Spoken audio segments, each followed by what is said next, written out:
أعوذ بالله من الشيطان الرجيم بسم الله الرحمن الرحيم وعباد الرحمن الذين يمشون على الأرض حونا وإذا خاطبهم الجاهلون قالوا سلاما। আল্লাহ যখন সূরা ফুরকানে ইবাদুর রহমানদের কথা বলছেন, ইবাদুর রহমান হচ্ছে সেই সব স্লেভ যাদেরকে আল্লাহ প্রচণ্ড পরিমাণে ভালোবাসে, তার কাছের বান্দা। উনি প্রথম অনেকগুলো বৈশিষ্ট্যের মধ্যে প্রথম যে বৈশিষ্ট্যের কথা আল্লাহ বলছেন সেটা হচ্ছে যে তারা বিনয়ী। তারা যেভাবে পৃথিবীতে চলাফেরা করে হাওনা, তারা বিনয়ী, তারা বিনয়ের সাথে চলাফেরা করে। এবং তাদের বিনয়ের একটা প্রমাণ হইল যে তাদেরকে যখনই কোনো লোক যে জানে না, যে বুঝে না, যার জ্ঞান নাই, বা যা মূর্খ, বা যে রাগাইতে চায়, তাকে যখন উস্কানিমূলক কথা বলে তখন সে কলু সালামা, তখন সে খুব পেশেন্টলি সে এটাকে অ্যাভয়েড করে। তখন সে খুব পেশেন্টলি এটাকে সে অ্যাভয়েড করে। সে তখন আননেসেসারি কনফ্লিক্টে সে যায় না, আননেসেসারি কনফ্লিক্টে সে যায় না। সো সে সেটাকে খুব খুব সিম্পল ওয়েতে সেটাকে অ্যাভয়েড করে আসে। অর্থাৎ এখানে যে বিষয়টা এখানে বলা হচ্ছে, বা যে বিষয়টা এখানে খুবই গুরুত্বপূর্ণ, সেটা হচ্ছে গিয়ে ইগো এবং অ্যাঙ্গার ম্যানেজমেন্ট। আমরা এটা একটা খুব সুন্দর একটা এক্সপ্লেনেশন আমরা যেটা দেখেছি রাসূল সাল্লাল্লাহু আলাইহি ওয়াসাল্লামের লাইফে। একবার রাসূল সাল্লাল্লাহু আলাইহি ওয়াসাল্লাম তার সাহাবাদেরকে নিয়ে একটা জায়গায় ছিলেন, তখন এক বেদুইন আসে। যে বেদুইনটা খুব একটু রাফ মানুষ। তো রাসূল সাল্লাল্লাহু আলাইহি ওয়াসাল্লাম একটা শাল পরেছিল, নাজরানি শাল, একটা শাল পরেছিল, ক্লক।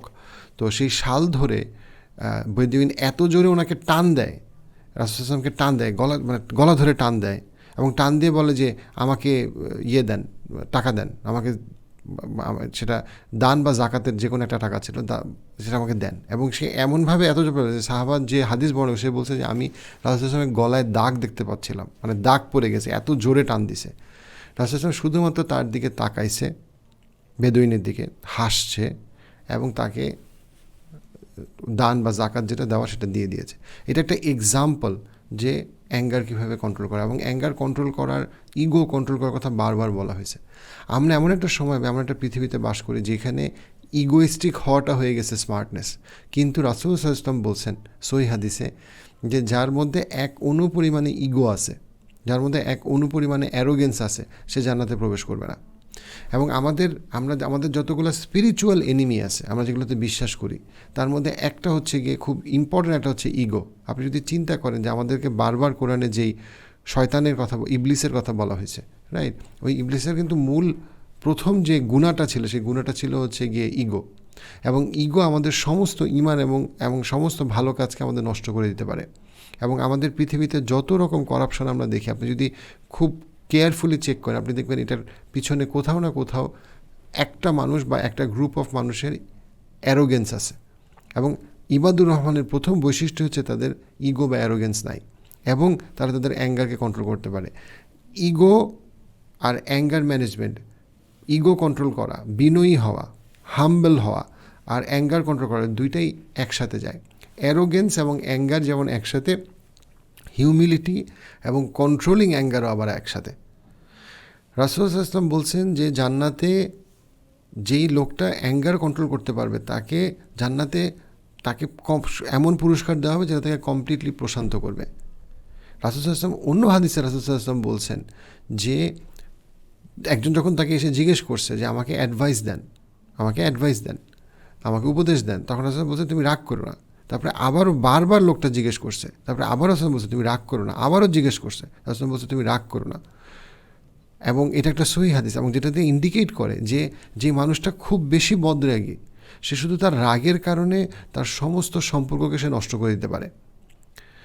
এবং কোরআনে পার্টিকুলারলি যখন মুত্তাকিদের পরিচয় দেওয়া হয়েছে, মুত্তাকিদের পরিচয়ের কথা বলা হয়েছে, তখন মুত্তাকিদের পরিচয়ের একটা পরিচয় হচ্ছে তারা তাদের নিজেদের রাগকে কন্ট্রোল করে। মুত্তাকিদের পরিচয়, তারা তাদের রাগকে কন্ট্রোল করে এবং সে মানুষকে ক্ষমা করে। এটা মুত্তাকিদের একটা পরিচয়। মুত্তাকিদের পরিচয় শুধু নামাজ, রোজা, হজ, জাকাত না। মুত্তাকিদের এটাও একটা পরিচয় যেটা কোরআনে বলা হয়েছে, যে তারা তাদের রাগকে কন্ট্রোল করে। 134 নম্বর আয়াতে বলা হয়েছে সূরা আল ইমরানের, তারা তাদের রাগকে কন্ট্রোল করে এবং তারা ক্ষমা করে। এটা বৈশিষ্ট্যগুলোর মধ্যে একটা। সো এটা এত গুরুত্বপূর্ণ একটা বৈশিষ্ট্য যে রাগকে কন্ট্রোল করা। কারণ আমাদের রাগ আসতেই পারে, রাগ আসাটা খুবই মানবিক, কিন্তু রাগ কন্ট্রোল করার ক্ষমতা আমার আছে। এবং আমি যদি রাগ কন্ট্রোল করতে না পারি, যেন আমি আল্লাহর কাছে তওবা করি, আমি যেন রিপেন্ট করি। যেন আমি এটাকে অভ্যাস না বানায় ফেলি। রাসূল সাল্লাল্লাহু আলাইহি ওয়াসাল্লাম বলছেন, তোমাদের মধ্যে যেই কখনো রাগ করবে সে যেন সাইলেন্ট থাকে, সে যেন কথা বলা বন্ধ করে দেয়, রাইট, সে যেন সে সময় কথা না বলে। আবার আরেকটা হাদিসে বলা হয়েছে সে যদি দাঁড়ায় থাকে সে যেন বসে পড়ে। আরেকটা হাদিসে বলা হয়েছে যখন তোমাদের রাগ আসবে তখন তোমরা বলো আউযু বিল্লাহি মিনাশ শাইতানির রাজিম। এই ধরনের বিভিন্ন ইনস্ট্রাকশন আছে। আরেকটা হাদিসে বলা হয়েছে তোমাদের যদি কোনো রাগ হইলে উজু করার কথা বলা, করার নির্দেশ দেওয়া হয়েছে। এই ধরনের বিভিন্ন নির্দেশ দেওয়া হচ্ছে। বাট মূল একটা বড় ব্যাপার, যখন আমি অ্যাঙ্গার ম্যানেজমেন্টের কাউন্সিলিং করি, আমি যেটা দেখি সেটা হচ্ছে দুইটা জিনিস অ্যাঙ্গার ম্যানেজমেন্টের ক্ষেত্রে প্রথমে সবচেয়ে জরুরি। একটা হচ্ছে অ্যাওয়ারনেস, আরেকটা হচ্ছে গিয়ে আন্ডারস্ট্যান্ডিং কনসিকুয়েন্স। অ্যাওয়ারনেস কি? অ্যাওয়ারনেস হচ্ছে বোঝা যে কোন জিনিসগুলো আমাকে রাগাচ্ছে, কোন জিনিসগুলো আমি কন্ট্রোল করতে পারতেছি না, এবং এই রাগের কারণে আমি কিভাবে হিউমিলিয়েটেড হচ্ছি, রাগের কারণে আমার কি ক্ষতি হচ্ছে। দুইটা পার্ট। একটা হচ্ছে আমি বুঝি যে আমি রেগে যাচ্ছি, আমি বুঝি যে কোন সিচুয়েশনগুলো আমাকে ট্রিগার করে এবং আননেসেসারি কনফ্লিক্ট আমি কীভাবে অ্যাভয়েড করবো। এটা হচ্ছে একটা পার্ট। আরেকটা পার্ট হচ্ছে কনসিকুয়েন্সটাকে বোঝা, যে রাগের কারণে হয়তো আমার সংসারটা টিকবে না, রাগের কারণে হয়তো আমার বাচ্চাটা মানুষ হবে না। অনেক মা আমি কাউন্সিলিং করতে গিয়ে দেখছি, বা অনেক বাবা অকারণে বাচ্চাকে মারে তার নিজের রাগ কন্ট্রোল করতে না পারার কারণে, এবং এটাকে তারা নানা কিছু দিয়ে জাস্টিফাই করে। কিন্তু এই যে আপনি অসহায় বাচ্চাটাকে মারতেছেন, এই বাচ্চাটা তো এখানে অত্যাচারিত, এবং আমরা হাদিস থেকে জানি যে অত্যাচারিত মানুষের দোয়া আল্লাহ সরাসরি কবুল করে। তো আপনার বাচ্চারা তো অনেক ক্ষেত্রে অত্যাচারিত। অনেক বাচ্চা কমপ্লিটলি অকারণে বাবা মার কাছে মার খায়, অনেক বছর ধরে মার খায়, এবং বাবা মা এটাকে কিছুই মনে করে না। কিন্তু এটা সিম্পলি বাবা মার রাগ কন্ট্রোল না করতে পারার সমস্যা, কিন্তু বাবা মা এটাকে বড় চোখে দেখে না। কিন্তু রাগ কন্ট্রোল করা আমাদের ধর্মের মুত্তাকিদের একদম বেসিক বৈশিষ্ট্যের মধ্যে একটা, যে সে রাগ কন্ট্রোল করতে পারে এবং সে ক্ষমা করতে পারে। এবং এখানে এটার সাথে সাথে হচ্ছে কি যে অ্যারোগেন্স। আপনি কীভাবে বুঝবেন যে আপনি অ্যারোগেন্ট কিনা? অ্যারোগেন্স কীভাবে বুঝবেন? অ্যারোগেন্স আপনার কি ইগো প্রবলেম আছে কিনা আপনি কীভাবে বুঝবেন? আপনার ইগো প্রবলেম আছে কিনা এটা বোঝার সহজ একটা বুদ্ধি হচ্ছে, কেউ যদি আপনার সাথে ডিসঅ্যাগ্রি করে, অথবা কেউ যদি আপনাকে একটা সাজেশন দেয় যেটা আপনার মতামতের সাথে মিলে না, সাথে সাথে যদি আপনি রেগে যান, তার মানে আপনার ইগো প্রবলেম আছে। সিম্পল। আপনার মতের বাইরে যদি কেউ কথা বলে এবং সাথে সাথে যদি আপনি রেগে যান, তার মানে আপনার ইগো প্রবলেম আছে। এটা বোঝা এটা কোনো রকেট সায়েন্স না। ধরেন আপনি ডান দিকে যাচ্ছেন, এখন কেউ বললো যে ভাই আপনার মনে হয় বাম দিকে গেলে ভালো হতো, সাথে সাথে আপনি রেগে গেলেন, তার মানে আপনার ইগো প্রবলেম আছে। কেউ আপনাকে বললো যে আমাদের এখন এটা করা উচিত, আপনার কাছে মনে হচ্ছে, এখন আরেকজন বললো ওইটা করলে মনে হয় ভালো হয়, সাথে সাথে আপনি রেগে গেলেন, তার মানে আপনার ইগো প্রবলেম আছে। দ্য মোমেন্ট কেউ আপনার সাথে ডিসঅ্যাগ্রি করে এবং আপনি যখন রেগে যান, দ্য মোমেন্ট আপনি বা আপনার গ্রুপের সাথে কেউ ডিসঅ্যাগ্রি করে, সাথে সাথে আপনি রেগে যান, তার মানে আপনার ইগো প্রবলেম আছে। সো এই যে ডিসঅ্যাগ্রিমেন্টকে নিতে না পারা, এটা হচ্ছে গিয়ে আপনার যে এটাকে আপনি একটা ইগোর একটা লিটমাস টেস্টের মতো চিন্তা করতে পারেন। এটা লিটমাস টেস্ট, এটা ক্লিয়ার যে আপনার ইগো প্রবলেম আছে। এবং এখানে দেখেন যে আল্লাহ যখন আয়াতে কি বলছেন, যখনই আল্লাহ বলেন নাই যে ওয়া ইবাদুর রহমানিল্লাযীনা ইয়ামশুনা আলাল আরদি হাওনা ওয়া ইযা খাতাবাহুমুল জাহিলুনা ক্বালু সালাম। এখানে একটা খুব সুন্দর হচ্ছে, যখনই কোনো মূর্খ ব্যক্তি, খুব ইম্পর্টেন্ট, এটা বলা হয় না যে যদি কোনো মূর্খ, তার মানে হচ্ছে আমার চলার পথে অনেক মানুষ সবসময় আমাকে এমন অনেক কিছু বলবে যেটা আমাকে ট্রিগার করে, যেটা আমার ভালো লাগে না, যেটা আমার পছন্দ হয় না। কিন্তু আমাকে এটা মনে রাখতে হবে যে এটা হবেই আমার লাইফে, আমার অফিসে, আমার ওয়াইফের সাথে, আমার বাচ্চার সাথে অনেক কিছু হবে যেটাতে আমার রাগ উঠবে, কিন্তু আমি রাগটাকে বাহ্যভাবে বহিঃপ্রকাশ করতে পারবো না। কিন্তু আমি যদি এটা এবং এটা আমার বিনয়ের একটা পার্ট যে আমি হুট করে আমি রেগে যাই না। আমি খুব সহজে রেগে যাই, তার মানে হচ্ছে যে আমার অ্যাঙ্গার প্রবলেম আছে এবং আমার অ্যারোগেন্সের প্রবলেম আছে। এবং আমার দুইটাই আমার জন্য খুব ভয়ঙ্কর সমস্যা। রাসূলুল্লাহ সাল্লাল্লাহু আলাইহি ওয়াসাল্লাম বলছেন, তোমাদের মধ্যে সেই সবচেয়ে শক্তিশালী যে তার রাগকে কন্ট্রোল করতে পারে। যখন রাগের একটা মুহূর্ত হয়, সে রাগ কন্ট্রোল করতে পারে। এবং রাসূলুল্লাহ সাল্লাল্লাহু আলাইহি ওয়াসাল্লাম প্রেইজ করছে তাকে, যার রাগ করার মতো সে তার রাগের উপরে অ্যাক্ট করতে পারে, কিন্তু সে তার রাগটাকে কন্ট্রোল করে। তাকে বহুভাবে তাকে প্রেইজ করা হয়েছে যে রাগ করে কাউকে মারতে পারে, কেউ তাকে কিছু বলবে না, রাগ করে সে একটা কিছু করতে পারে। সে হঠাৎ করে রাগ করে তার একটা এমপ্লয়িকে সে ফায়ার করতে পারে, কিন্তু সে তার রাগটাকে কন্ট্রোল করে।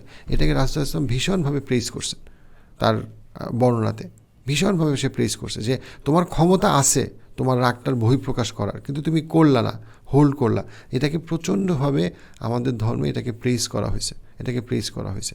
সো আমরা যেন ইগো কন্ট্রোল করি, আমরা যেন রাগ কন্ট্রোল করি। আমরা অনেক মানুষ আছে যে আমরা প্রচুর নামাজ পড়ি, হজ করি, জাকাত দিই, কিন্তু বদরাগী। কিন্তু আমার সাথে কেউ ডিসঅ্যাগ্রি করলে আমার মাথা গরম হয়ে যায় এবং আমি গালাগালি শুরু করি, আমি উত্তেজিত হয়ে যাই। অথচ এটা আমাদের একটা খুব বেসিক ইসলামের কাজ, বিনয় একটা বেসিক কাজ। এবং আবার ওই হাদিসটা বলে যেখানে রাসূল সাল্লাল্লাহু আলাইহি ওয়াসাল্লাম বলছেন, কারোর মধ্যে যদি এক পরিমাণে অ্যারোগেন্স থাকে বা ইগো থাকে, সে জান্নাতে প্রবেশ করবে না।